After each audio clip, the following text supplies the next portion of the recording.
नमस्कार, प्रखर राजपूत को देख रहे हैं आप और आज तारीख 15 फरवरी साल 2026 और इजराइल, फिलिस्तीन, लेबनान, पाकिस्तान, भारत समेत पूरी दुनिया की खबरों के साथ एक बार फिर से आपके सामने हाजिर हुआ हूं। दोस्तों, इस वीडियो में आपको बताएंगे कि अब डोनाल्ड ट्रंप सीधी मीटिंग आयतुल्लाह खामनेई के साथ करना चाहते हैं और ये मीटिंग एक साजिश है, एक ऐसी घिनौनी साजिश जिस साजिश के तहत आयतुल्लाह खामनेई को मारने की कोशिश की जा सकती है और इसके बारे में हम आपको डिटेल बताएंगे दोस्तों। और साथ इस वीडियो में आपको यह भी बताएंगे कि इस समय एक ऐसा देश जिसकी मस्जिद पे हमला कर कई सारे बच्चों को मार दिया गया और ये काम करने वाला कोई गैर मुस्लिम देश नहीं है, ये काम करने वाला भी मुस्लिम देश, और इसके बारे में किसी भी न्यूज चैनल ने आपसे ज्यादा बातचीत नहीं की होगी। इसके बारे में भी हम आपको डिटेल बताएंगे और साथ ही रेजा पहलवी के सपोर्ट में और आयतुल्लाह खामनेई के विरोध में इस समय जो तेहरान की जनता है फिर से पागल हो रही है और ऐसा क्यों हो रहा है, इसके बारे में हम डिटेल एनालिसिस करेंगे। और साथ ही पाकिस्तान के ऊपर मुसीबतों के बादल लगातार मंडरा रहे हैं। पाकिस्तान की जो हुकूमत इस समय लोगों को डोमिनेट करके लोगों के पैसों पे जाके अमेरिका के अंदर बिरयानी खाती है, आज वही लोग पगला गए हैं और पगलाने के बाद इस समय पाकिस्तान की जो हालत है वो हालत खस्ता हो गई। इसके बारे में हम डिटेल बताएंगे और साथ ही अपने देश की तमाम बड़ी खबरों के बारे में आपसे डिटेल में चर्चा करेंगे। यानी यकीन मानिए दोस्तों, आज की जो खबर है बहुत ज़्यादा अहम है, बहुत ज़्यादा इंपॉर्टेंट है, इस वजह से वीडियो को लास्ट तक जरूर देखिएगा। चैनल पर नए हैं तो वीडियो को लाइक करके चैनल को सब्सक्राइब करके अपना प्यार जरूर दीजिएगा। और साथ ही इस वीडियो को आप कहां से देख रहे हैं और साथ ही ईरान और इजराइल अमेरिका की इस जंग में आप किसके हक में दुआ करते हैं, कमेंट करके मुझे बताइएगा। तब तक एक एक करके मैं आपको खबरें बताता हूं। और सबसे पहली खबर दोस्तों निकल के सामने आ रही ईरान के हवाले से। दरअसल ईरान के साथ अमेरिका ने अपनी एड़ी चोटी का सारा जोर लगा दिया। जो कुछ अमेरिका कर सकता तो वो सारे काम किए। सबसे पहले पिछले कई सालों से अमेरिका लगातार ईरान के ऊपर सैंक्शंस और टैरिफ ठोक रहा है ताकि ईरान की जो जनता है वो गरीब हो जाए और ईरान के पास खाने के पैसे तक ना बचे। ये काम अमेरिका ने किया। इसके बाद अमेरिका ने फिर धमकी दी कि भाई साहब, अगर आप डील हमसे नहीं करते हो तो हम आपके ऊपर हमला कर देंगे। फिर 12 दिन की छोटी सी जंग भी हुई, इसमें अमेरिका को अपनी औकात पता चली। अमेरिका ने फिर दोस्तों तैयारी की। इसके बाद फिर से अपने लोगों को कहा कि जाओ और तेहरान की आवाम को भड़काओ कि इस समय जो खामनेई की सरकार है उसी की वजह से तेहरान के लोग गरीबी और गुर्बत में जी रहे हैं। जैसे ही खामनेई की सरकार गिरेगी फौरन आपके यहाँ मज़े ही मज़े वाले कंडीशन आ जाएंगे। अब ये काम जब लोगों को CIA के माध्यम से, मोसाद के माध्यम से जो एक होता है मैनिपुलेट करना, वो किया गया। उसी के बाद जनता पागल हो गई। पागल होने के बाद प्रोटेस्ट किया।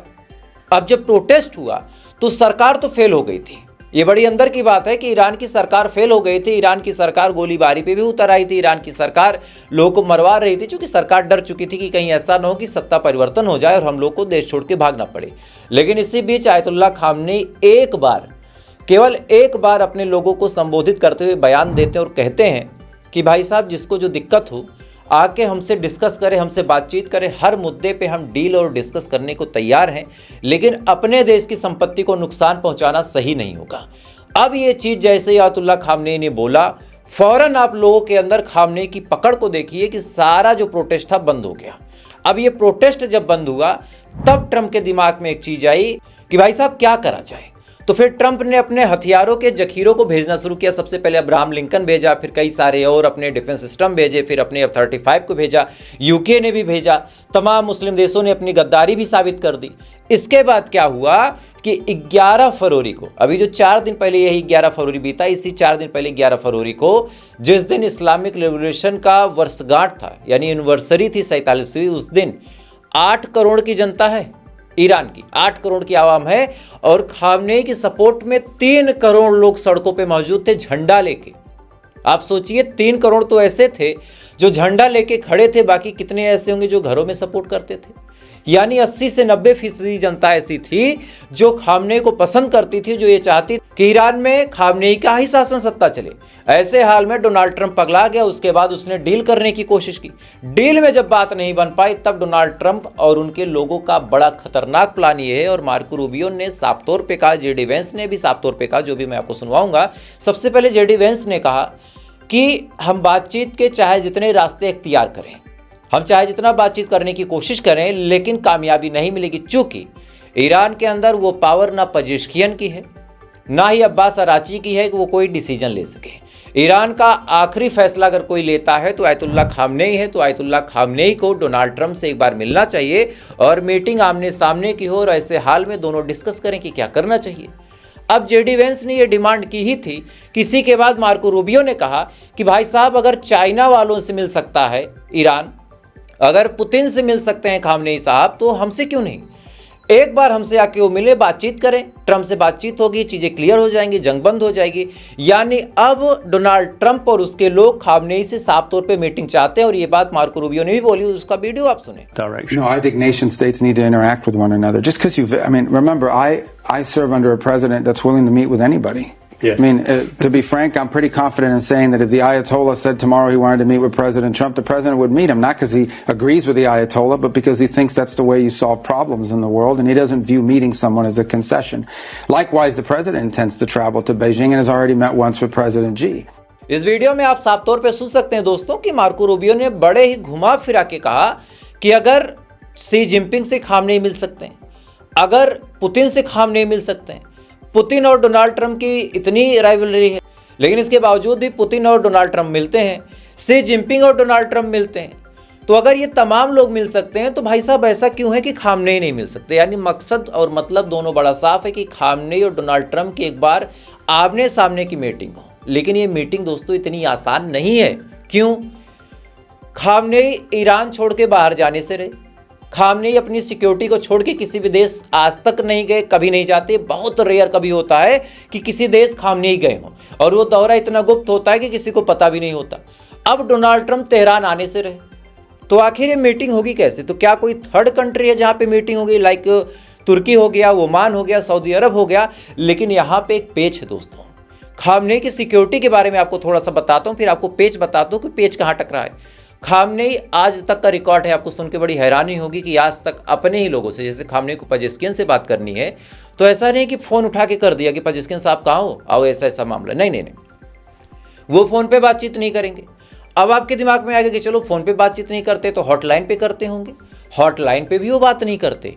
अब आपके दिमाग में आएगा कि भाई साहब पेजर या फिर कोई और चीज़ वो यूज़ करते होंगे, तो आपको जान के हैरानी होगी कि किसी भी डिजिटल मीडिया प्लेटफॉर्म से, किसी भी इलेक्ट्रॉनिक डिवाइस से खामनेई दूरी बना के रखते हैं। इवन उनको कोई मैसेज पजेस्कियन को भी भेजना है तो अपने किसी खास बंदे को वो मैसेज के थ्रू भेज देंगे और कहेंगे कि भाई साहब ये मैसेज है, आप जाके पजेस्कियन को देके और पजेस्कियन आके अपना जवाब हमको दे जाएंगे।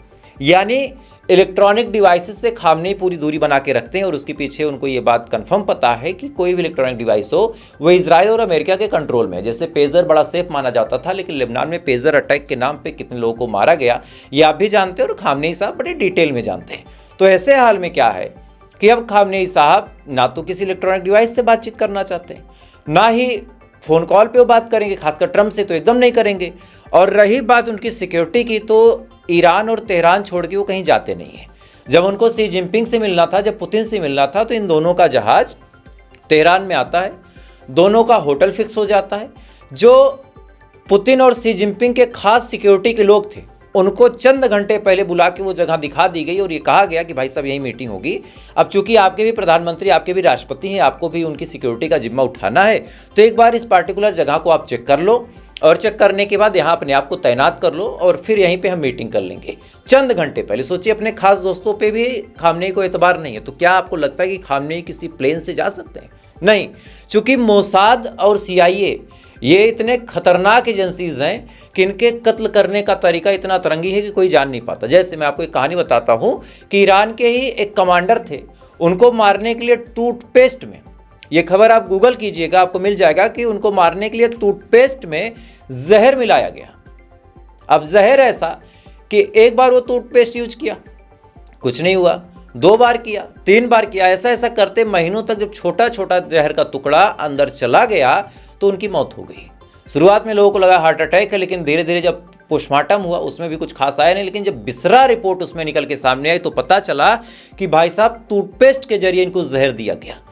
जो इस्माइल हानिया थे उनको कैसे सैटेलाइट के जरिए कनेक्ट करके मारा गया था, आपको ही पता होगा कि स्नाइपर लगा के एक गाड़ी में और उसको सैटेलाइट से कनेक्ट करके बहुत ही प्रीसियस अटैक करके उनको मारा गया।